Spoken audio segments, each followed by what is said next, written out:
Meghan Markle et le prince Harry ont été ridiculisés lors de plusieurs programmes américains au cours des dernières semaines. Le duc et la duchesse de Sussex sont peut-être devenus trop diviseurs pour être publiquement soutenus par des alistés. La commentatrice royale Daniela LC a jeté un coup d'œil à la démonstration publique de soutien que Meghan et Harry ont reçue au cours des derniers mois.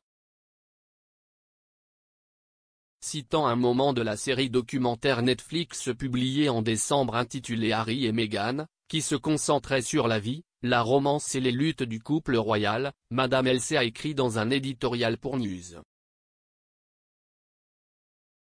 Comme point à U, dans Harry et Meghan, leur doco Netflix sans fin, on voit Meghan recevoir un SMS de soutien de Beyoncé. Pourquoi, je me demande, des stars comme elle ne veulent pas s'aligner publiquement sur le duc et la duchesse. Le commentateur australien a poursuivi, une façon de voir cela est de se demander si, à la suite de leur guerre de relations publiques sans prisonnier de leur interview avec Oprah, de la série Netflix et de Spare, ils sont tout simplement devenus trop diviseurs et trop polarisants pour les célébrités comme le chanteur de Lemonade qui cultive et entretient méticuleusement ses marques. Le duc et la duchesse ont exprimé leurs doléances et évoqué leurs relations difficiles avec le palais, la presse et certains membres du cabinet lors de plusieurs entretiens. Début 2021, ils se sont assis pour un programme spécial de 2 heures avec Oprah Winfrey, qui comprenait des accusations contre la famille royale de négligence.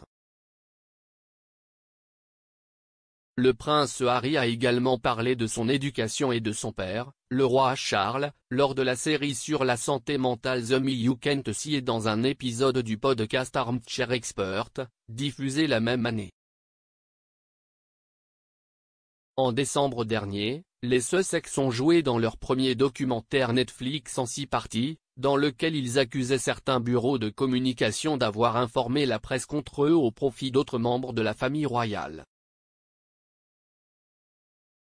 Le duc de Sussex a également lancé une série de réclamations et d'allégations cinglantes contre les membres de sa famille dans son livre à succès, Spare, dont le lancement a été accompagné d'entretiens très médiatisés comprenant également des réclamations préjudiciables pour le cabinet. Aucun membre de la famille royale n'a commenté les déclarations faites ces dernières semaines par les Sussex. Le duc et la duchesse, cependant, n'ont pas encore confirmé leur présence, Harry souhaitant apparemment tenir une réunion avec son frère William et son père Charles avant de prendre une décision concernant le voyage à travers les temps. Depuis qu'ils ont déménagé aux États-Unis début 2020, Harry et Meghan ont reçu le soutien indéfectible de l'acteur et producteur Tyler Perry. Le Hollywood a listé leur a fourni une maison et une sécurité pendant leur première semaine en Californie, et a été choisi par le couple comme parrain de leur deuxième enfant, Lilibet Lily Diana. Monsieur Perry est même apparu dans la série documentaire biographique de Meghan et Harry, aux côtés d'un autre ami célèbre du couple, Abigail Spencer, une ancienne co-star de la duchesse en costume. Plus récemment, le duc et la duchesse ont été repérés parmi les vedettes lors de la cérémonie de renouvellement des vœux de mariage d'Ellen DeGeneres et Portia de Rossi. Cette invitation très médiatisée s'accompagne cependant d'un certain nombre de programmes à la télévision américaine se moquant du duc et de la duchesse. Alors que Spare a été un succès pour le monde de l'édition, se vendant à 3,2 millions d'exemplaires dans le monde au cours de la première semaine depuis sa sortie, certains des épisodes détaillés par le duc ont été ridiculisés. L'émission de Jimmy Kimmel a présenté en janvier un sketch se moquant de la prétendue altercation entre Harry et le prince William raconté par le duc dans son livre, avec 2 acteurs déguisés en chanteurs-princes tout en s'attaquant physiquement. L'hôte des Grammy Awards, Trevor Noah, a déclaré que James Corden, un ami des Sussex, était la preuve vivante qu'un homme peut déménager de Londres à Los Angeles et ne pas parler à tout le monde de son pénis gelé, une référence à un incident impliquant la région inférieure du duc. Raconté dans ses mémoires.